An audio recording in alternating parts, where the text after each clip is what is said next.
basically modeling in this word optimization. You can basically find the best max or min. It's more of like an applied business term. You heard that before, optimization. Optimize something, make it kind of the best that it can be. So get the most, the best, the max, or the min. I think I say it here. For maximum, like the highest value, or greatest, or optimized value. I'm pretty much just going to look at several examples. It boils down to this, setting up kind of a word problem, essentially, and setting up an equation that you want to maximize or minimize. And so then how do we find a max or min? Well, you do a derivative. You set it equal to 0, get the critical points, and then first derivative test is local max and min. So really the new thing here, which isn't too new, is just setting up the expression. The work is going to be pretty familiar. So for these, we won't go on to second derivative. We don't look really at increasing or decreasing, simply the max and min for these. So, okay, well, just going to look at many examples so you can see these in different areas. First one is an algebra question. So the sum of two numbers is 20.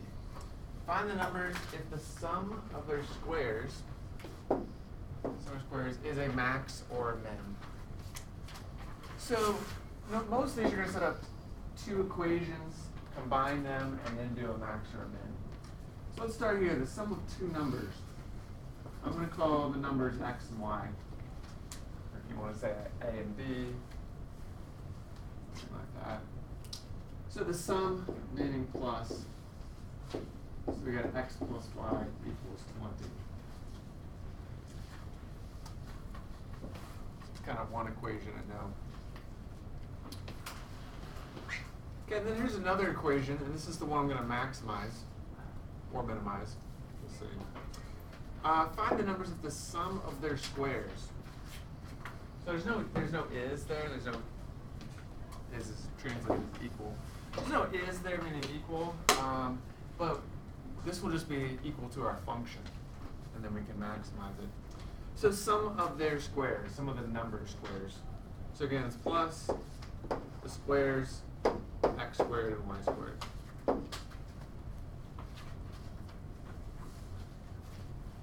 Okay, now you might say, well, okay, what do we set that equal to? Well, this is what we're maximizing and minimizing. So whatever you're maximizing or minimizing, you can really call it anything you want. I'm going to call it f. Technically, it should be x comma y, because there's an x and a y in there. But we're going to just solve for one of them. It's not going to matter which one. So let me just call it f of x. Okay, so this is the function that I want to maximize. You'll see in a minute why it doesn't matter what I call this, because we'll do a derivative, set it equal to 0. Okay, now most of these we're going to need it just in terms of one variable. If you remember from, what was it, last unit where we did implicit differentiation and related rates, we often had x's and y's and even a third variable. Generally for these we don't have as much information, so we're going to need it in terms of one variable. So I'll just solve one of these for the other variable. So I'll solve for y or x. Let's see, since I'm going to get it in terms of x, I'll solve this one for y. Okay, but it really doesn't matter. So, I got 20 minus x. Then I'm going to put that right here. In for y. So f of x is going to be x squared plus, and then putting in 20 minus x for y. Okay. And pretty much for these, as soon as you get down to one variable, that's the function you want to maximize or minimize. And to do that, we can do derivative. So I'm pretty much set up. I'm going to do the derivative now. So here's the derivative. F prime x, well, 2x there. And the next one, I'm going to need a chain rule. Not a big one, but chain rule. So I'll start off with overall the power rule. Bring the 2 down. Subtract 1 from the exponent. Keep the g, which is 20 minus x. and then times the derivative of 20 minus x, right? Chain rule, derivative of the inside. And that'll be 0 and negative 1. So put times negative 1.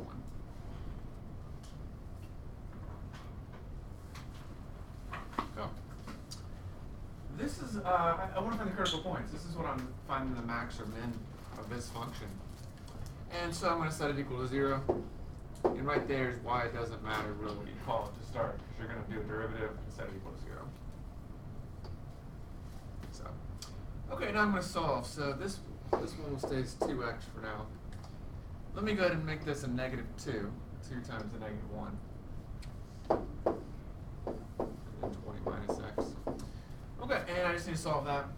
So I'll distribute the 2.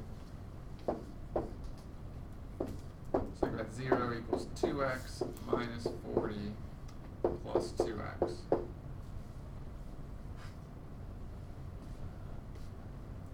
So I'm going to need to get one of these on the other side, so let me add 40 to both sides.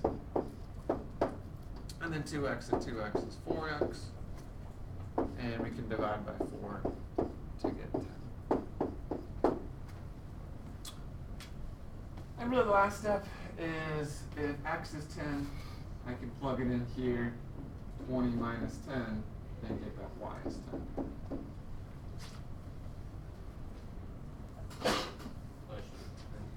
Yeah, bless you.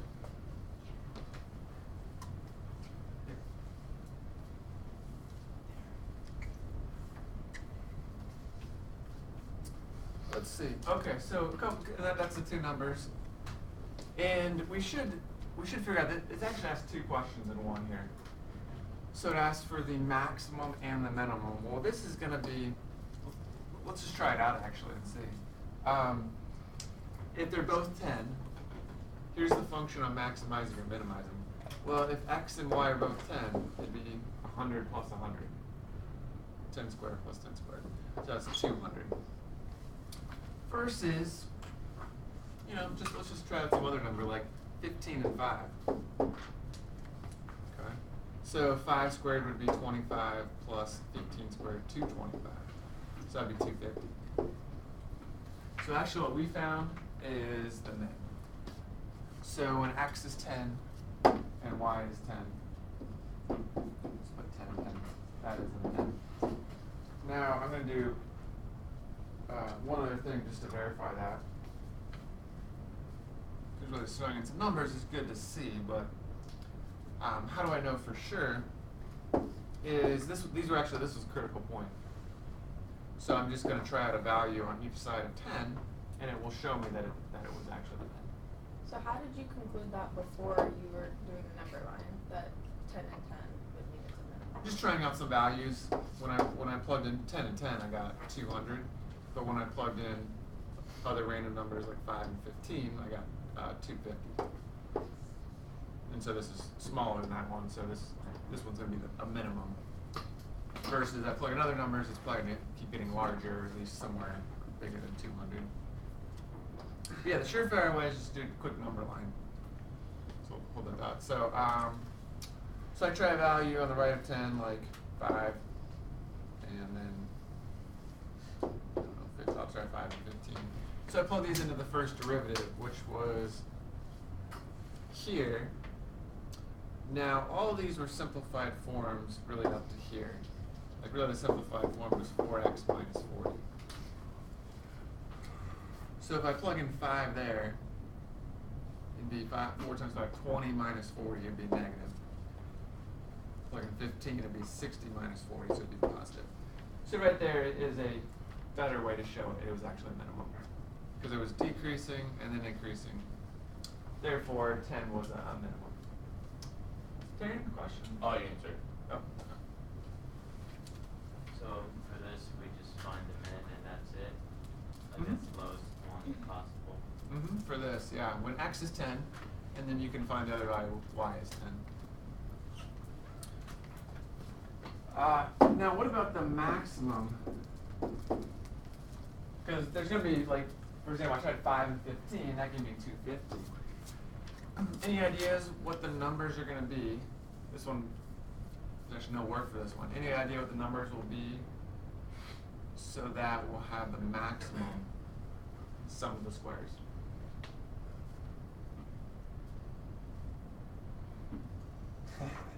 Well, let me give you a hint. 10 and 10. The numbers have to be, the sum of the two numbers has to be 20.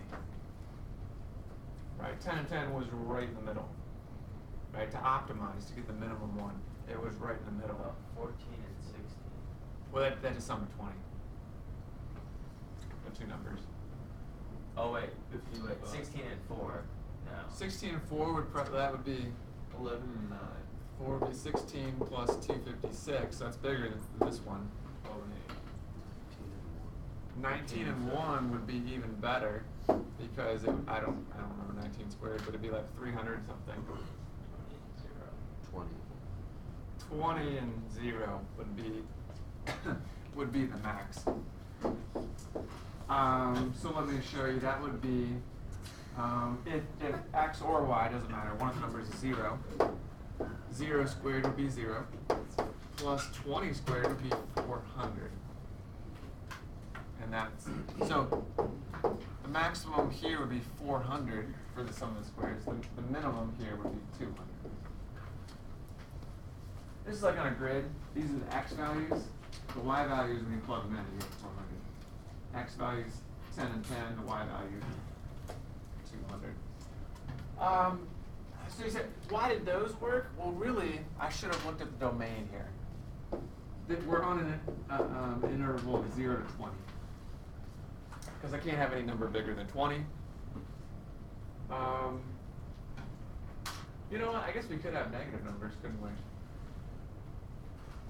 If I was implying.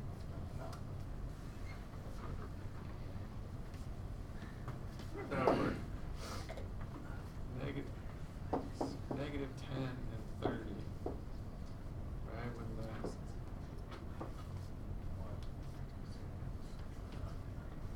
I should add in. Did I have one here?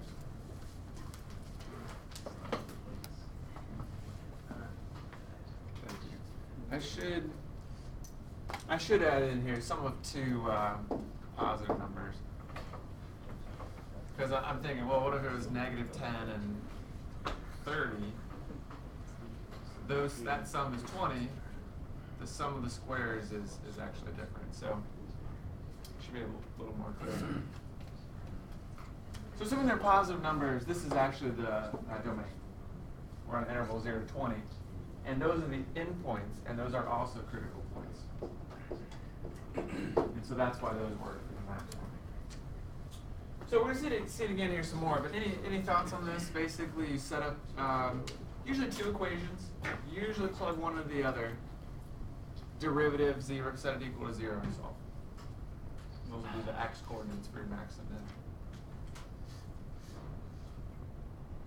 Okay, let's try another one. So a lot of these are just seeing it. That was an algebra question. Here's one in terms of an area. We'll see like a volume. We'll see minimizing material and like even business type question. So there's a lot of different areas for these. So let's look at an area one. A 500-foot piece of wire is being used to outline a rectangular fence that will be constructed. Determine the dimensions that should be used to create a fence of maximum area. Maximum area. So, let's see, 500 feet. What concept do you think that represents up here? What geometric concept?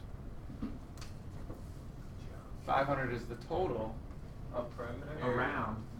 Perimeter. So perimeter. Yes. So first, we should write down. I'm going to call this all length and width like that for a rectangle. So anybody remember the perimeter formula? I guess I kind of wrote it down there. What? So 2 of them. So 2 L plus 2 W, yeah. 2 lengths plus 2 widths.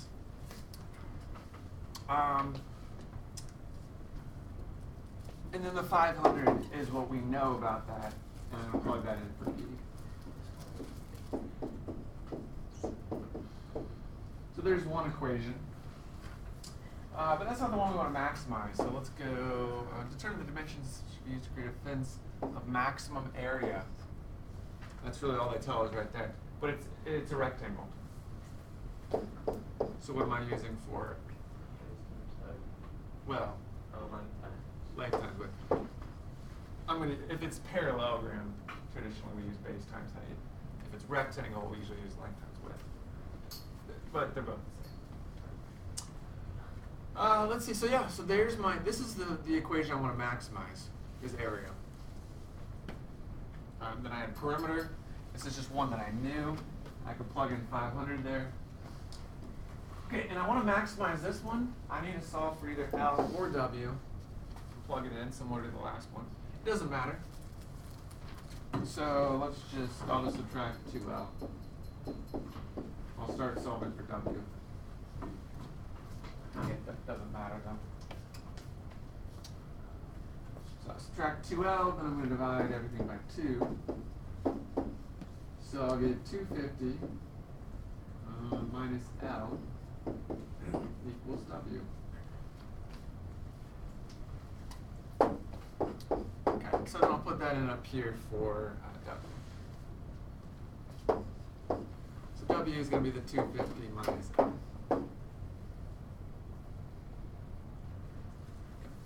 Now it is all in terms of one variable, and I can do a derivative set it equal to 0. Might be helpful, because right now we have to do product rule. Might be a little easier if I go ahead and distribute first, right? So let's go ahead and distribute first. 250L minus L squared. Now just make the work a little bit easier to do the power rule. So this is actually really about A of L, A parentheses L, but A prime, the derivative, is going to be 250 minus 2L.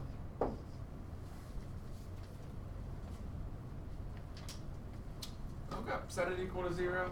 We'll solve.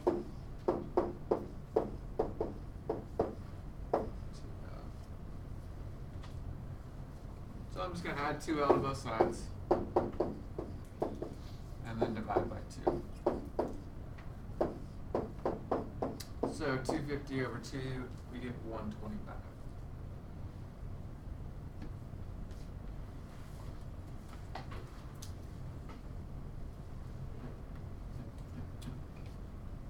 Let's see, now, before I even look at what the width is going to be and verify this, let's just make sure that this is a maximum. So what I do is just a very small number line, 25, and I'll plug in something like 100 and 150. You can plug in 124, 126. So just doing multiple of 10, I guess. So I'm putting it into the derivative. So this was the first case of the derivative right there. I'm going to plug in 100. Right here I can get 200, right? 2 times L. 2 times 100. So 250 minus 200 is going to be 50. So that's positive. And I'm going to plug in 150. 2 times 150 is 300. 250 minus 300 is going to be negative 50. So right there, that just verifies that we were increasing and decreasing, therefore 125 is going to be the value of the length that we maximize the area. Again, it's just first derivative test. Okay.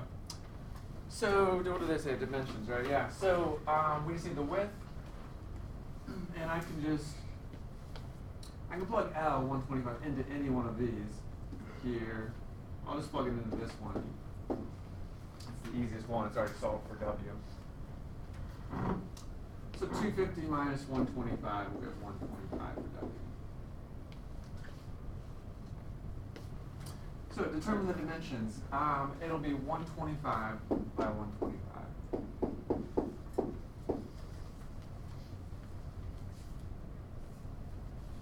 So actually, what shape is it? Square. Yeah, square. I think there was something recently where I was like, you can't always conclude that it's like gonna be one in the middle or something. Usually to optimize something, it's either like endpoints, right? The endpoints up here, 0, 20, That was the max, right? Yeah, 0 to 20 was the max, but 10 and 10, kind of the middle value, was the maximizer. Same here, a square's gonna maximize the area. So if there's anything else I want to say in this one. So, oh, now on this one, I was gonna say technically we have 500 feet. So our overall values could have been between 0 and 500. That was kind of our interval range on this one. Maybe we could have had a length of like 1 and a width of 499. Or anything really up to 0. I guess we can't include 0 because then we wouldn't have anything. 0 and 500. And that probably would have like, yeah, I think if the question said minimum area would have been, you know, a rectangle like this, right? A length of 499 and a width of 1. That would have been the smallest area. So as you get closer to those endpoints, that would have been minimal. Okay, nice. So we've seen it in algebra area, and now I got a volume one next. How are we doing this one? Any thoughts? Questions to clarify? Try to set it up. I don't think the work is too bad, right? Just use a derivative. It's not going to be too bad. Set it equal to 0. It's just really setting it up, getting there. Okay, so the next one, let's go on to that. Optimizing a box. So I don't know if you've ever seen this. You take, normally I have a sheet of paper, but you normally take a, a cardboard box or something. Yeah, it does say cardboard. And it says you're going to cut out identical squares from the 4 corners. So I did it with a piece of paper. You guys ever done this before? Cut out the squares for the corners? And then you can fold it up and it would make a box. It just would not have a top. So it doesn't matter the size of the squares. Just cut out equal squares and fold them up. And it would be a box without a top. So that's what I'm doing here. So let me draw I'm just going to draw this figure up You did here. that last night. I did it after school, yeah. That's like, need to make sure to illustrate that one.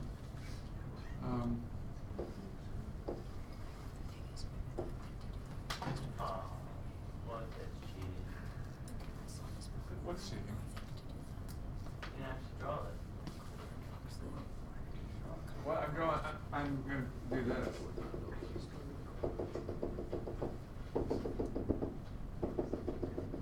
Oh, you want the 3D model of this? It's alright. Let me go with the 2D version. So basically you start with a piece of paper, cardboard. I just start with that. And let's say they say 24 inches long and 9 inches wide.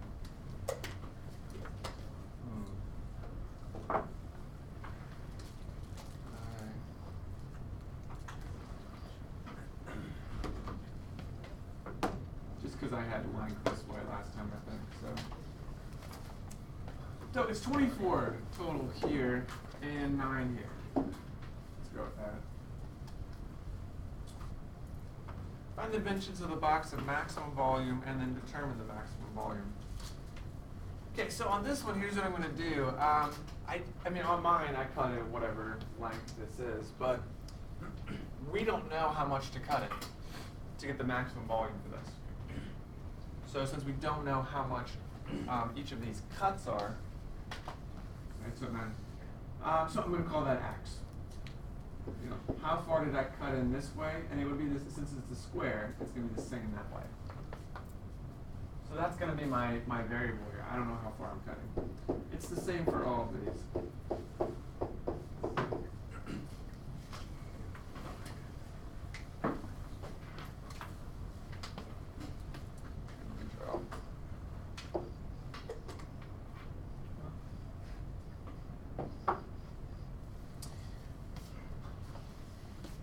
If you want the version here without.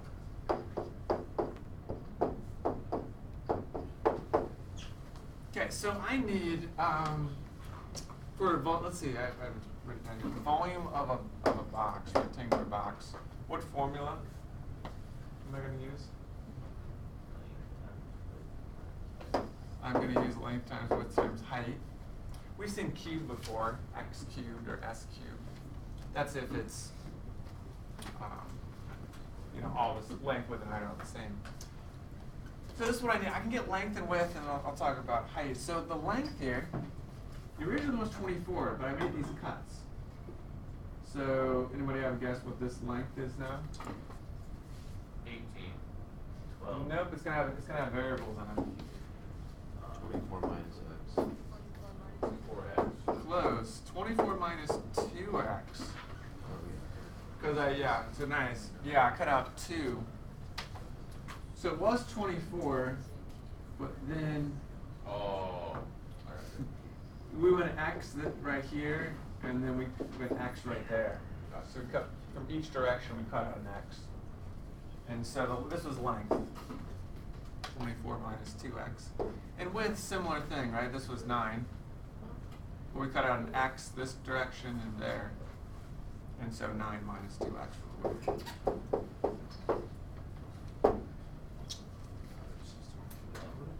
Any thoughts on the height?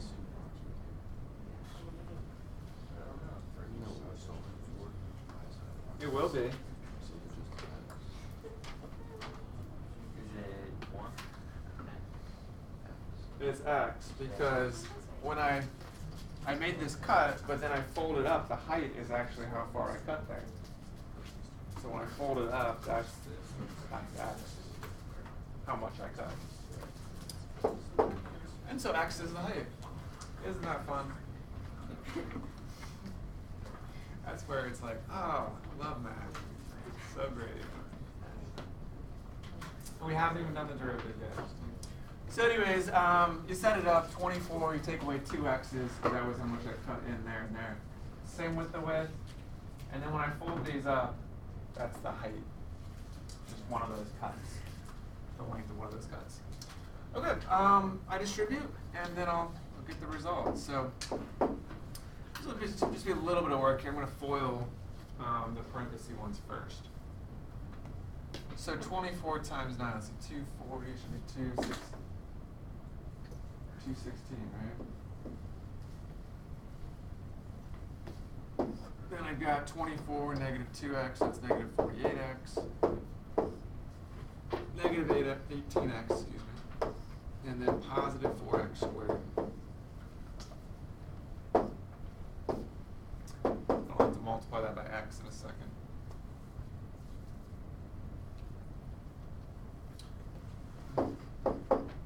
Let me go ahead and just combine these middle terms, and then I'll multiply the x in. 48, negative 48, negative 18, and negative 66x.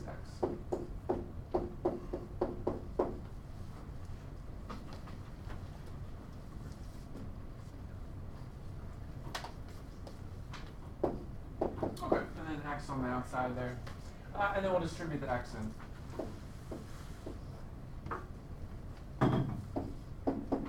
So 216x minus 66x squared plus 4x cubed. I'm going to leave it like that. If you want, you could write it more traditionally in descending order. Actually, in ascending order. You want to flip them all around. Okay, but that's a good simplified form. Find the max or min. In this case, the max, we will do derivative. And we'll set equal to 0. So I got 216 here. Let's see, minus power, we'll get 132x. And then plus 12x squared.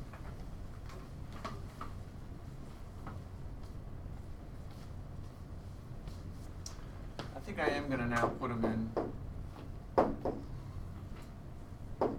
descending order. Because now it's quadratic. Like to try and factor, if not quadratic formula.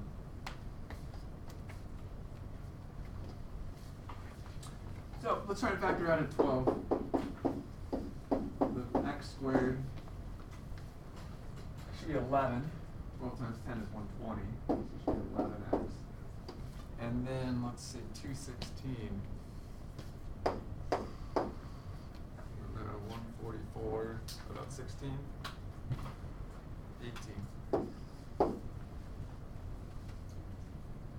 Estimation skills. Okay. Let's see if we can try and factor here by a trinomial.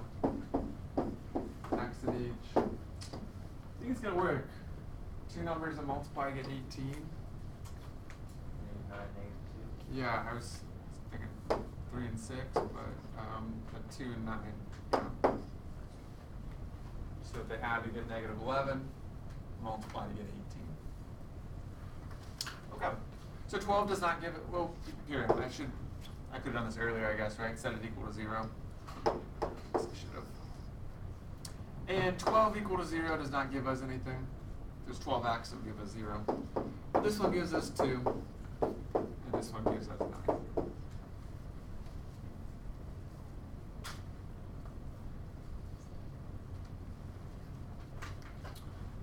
Okay, so perhaps there could be two values. Maybe there's two different cuts that would have, I guess, that would give us both the equal max volume, but likely one of them is not going to work. 2 and 9. So I'm just going to go back up to this picture. We have 2 and 9 as choices. Which one of those is not going to work? 9. Why? Because the one side is 9. You can't cut Yeah. this by one. Because this is 9 in itself, so I can't, X is the cut, so I can't cut in 9 inches or whatever it is. Is it inches? Yeah. I can't cut in 9 inches because then from both sides, 18 inches, there's only 9 total. So this one, I just can't do that much. So this is going to be the one. I could cut in 2 inches and 2 inches and have 5 left over for the width. Yeah. And then up here, 2 inches and 2 inches and have 20 left over for the length. So this is going to be the X value, the length of the cut. I should verify, right, when our cut length is 2, if I plug in like 1 and 3 into the derivative,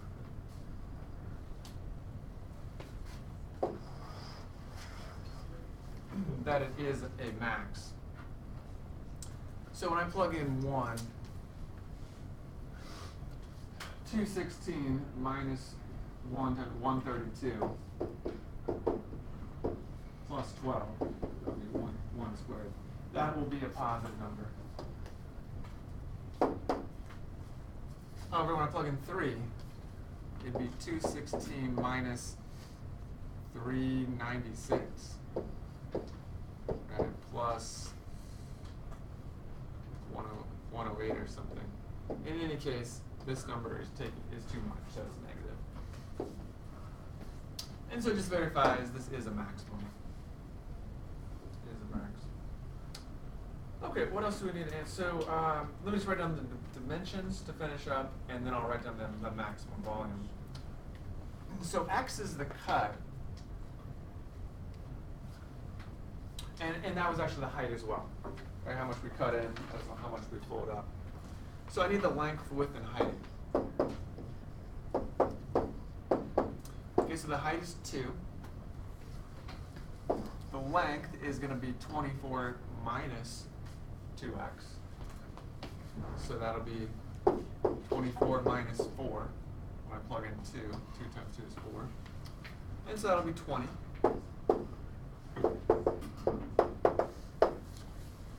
And the width is going to be 9 minus 2x. So that'll be 9 minus 4. So 5. You can write it like that, or you can write it like dimensions. Say sometimes these x's, 20 by 5 by 2. Using that length, width, height. So either one of those, you could write it like that. This is the answer to A. And let me just wrap it up and then I'll see if there's any questions. The determine the maximum volume. That's actually like plug these values in, right? This is the length, width, and height of maximum volume. So the volume will be length times width times height. 20 times 5 is 100, times 2 is 200.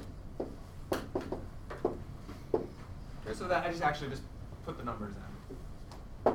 This is kind of like the, on a grid, x values, this is the y value, the actual max. So, these were like critical points, and these were first extreme values when you plug in the critical points. Okay. How are we doing on that one? Anything I can add on there? Anything to help out with on that one?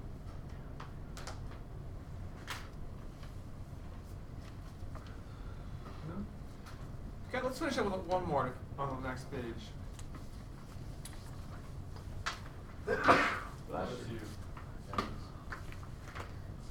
So we kind of keep expanding these. So last it was algebra, then we have area, then volume. This next one's going to be a surface area to volume combo one. I know. And hopefully you see like some of these, how they can be used. Like you're designing a fence or something and you want the maximum area to be used. For whatever purpose you're using that for, the most area. Or this, you're packing or shipping something, manufacturing, you want, what's the most you can get into the box when you have these dimensions? Sometimes in business you might want to minimize material as well, or minimize cost. So this next one is going along those lines. This one that we're going to try and minimize, use the least amount of material, because in business that would make the most sense. Maximize, optimize something. So we have a 1,000 cubic centimeter oil can in the shape of a right circular cylinder.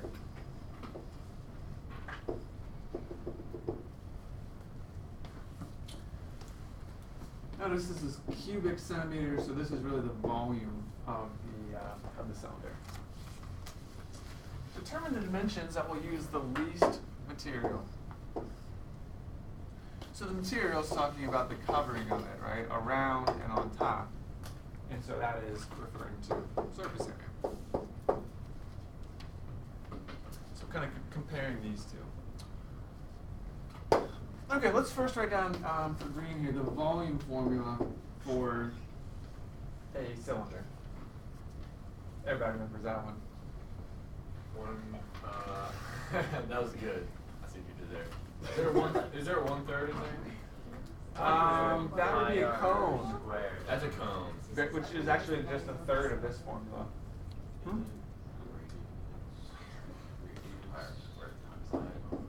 Pi r squared times height. Because it's a circle, and then times the height, all the circles top to bottom. That's There. it. Mm-hmm. R squared. Wow. Oh, there was more to it. Cone is 1/3 pi r squared. Yeah. You knew that one. That's what I. Yeah. I knew Yeah. that. I'm telling you, missed a ton. I was not good at geometry. Well, that's all right. You, we all have strengths and weaknesses in different areas. Not me. But, actually, what was it? So I know a lot of the basic probability, but I just forget my stat stuff.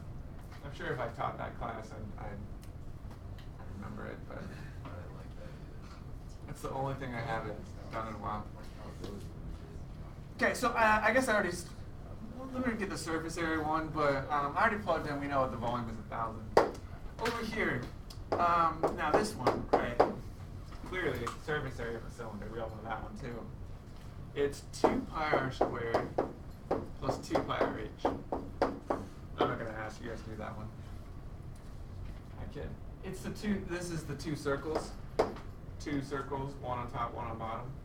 And this is the, okay, when I unfold the side of it, it's like this. And this part was originally the circle, and so this is 2 pi r circumference, and this is the height of the cylinder. You multiply those. That was geometry. So do we need to memorize it or not? No. No. We already know that one.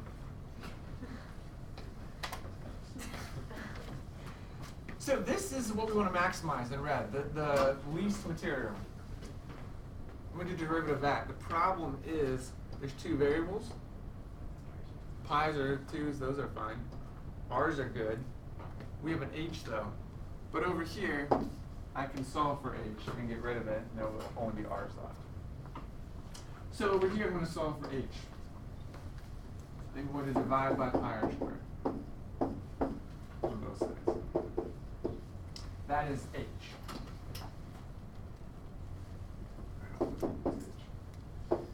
So now I'm going to take this and put it in over here for h, and then I can do the derivative.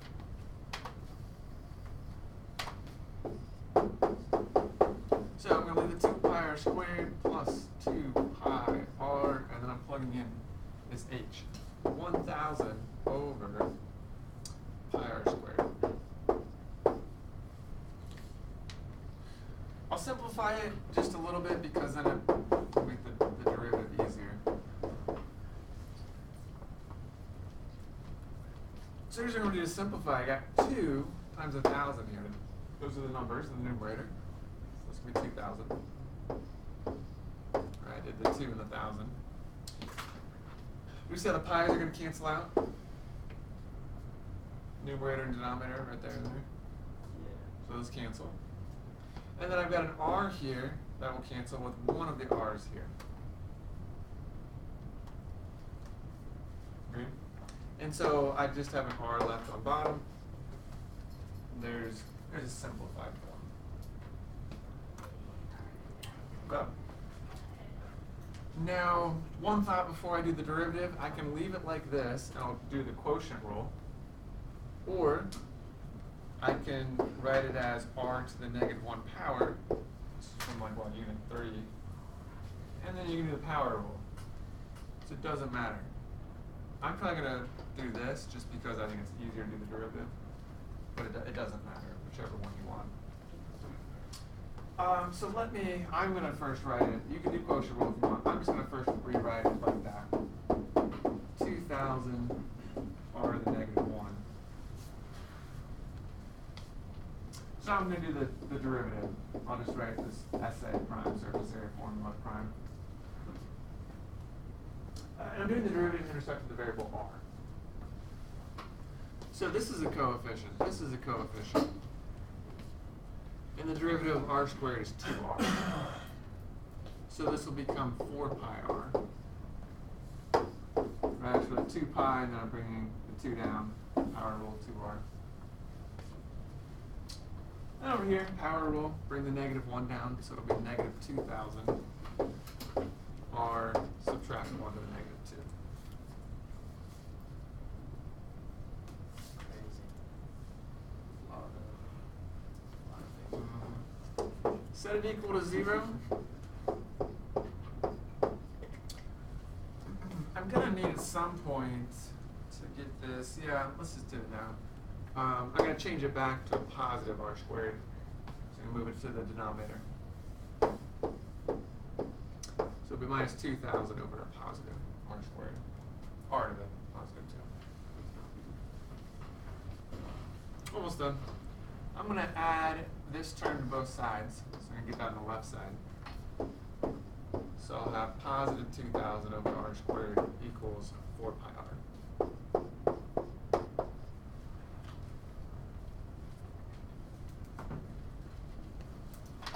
Clear the denominator. Multiply both sides by r squared. So I'll have 2,000 equals 4 pi r cubed. R squared and r. With r cubed. And so I think 2 more steps. I'm solving for r. So I'll divide both sides by 4 pi.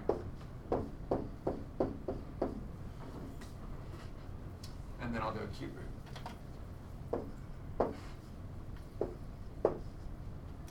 So r will be cube root of 2,000 over 4 pi. Let's stop there because I'm still going to do one more little thing to find the overall dimensions there. So let's pick that one up tomorrow. I'm going to do one more as well, maybe a business example. Then we'll kind of work on the practice as well for half the period. If you plug that in too, you're gonna get like 5.4.